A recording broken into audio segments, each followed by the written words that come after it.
الحمد لله الذي أرسل رسوله محمدا صلى الله عليه وسلم وبعده بأداء الرسالة السماوية لهذه الأمة الإسلامية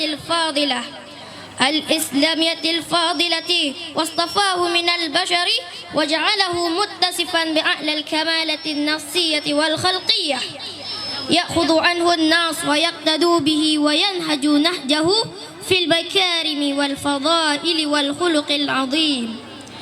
أشهد أن لا إله إلا الله وحده لا شريك له وأشهد أن محمدا عبده ورسوله.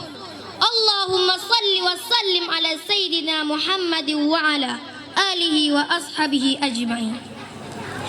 في هذا اليوم أريد أن أتكلم أمامكم تحت الموضوع المجتمع الإسلامي. قال الله تعالى في كتابه الكريم: أعوذ بالله من الشيطان الرجيم، بسم الله الرحمن الرحيم، إنك لعلى خلق عظيم. وقال رسول الله صلى الله عليه وسلم: إنما بعثت لأتمم مكارم الأخلاق. صدق الله العظيم وصدق رسوله الكريم. أيها الإخوان الكرام، إذا نظرنا إلى مجتمعنا نظرا دقيقا فإننا لا نرى إلا منكرا ولا نشم إلا رائحة الذنوب ولا نلمس إلا خشن المعاشرة ولا نذوق إلا نور الحياة ولا نسمع من الأخبار إلا فتنة تنتشر في كل مكان. كم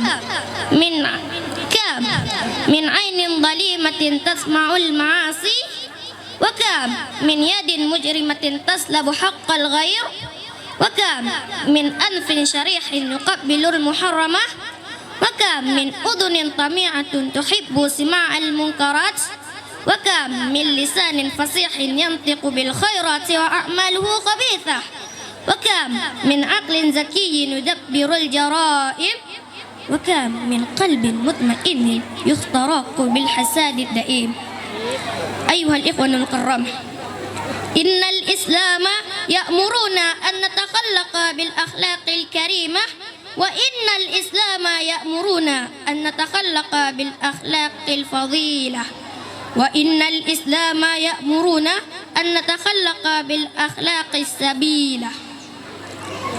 قال الله تعالى في كتابه الكريم: بسم الله الرحمن الرحيم، كنتم خير أمة أخرجت للناس تأمرون بالمعروف وتنهون عن المنكر. صدق الله العظيم.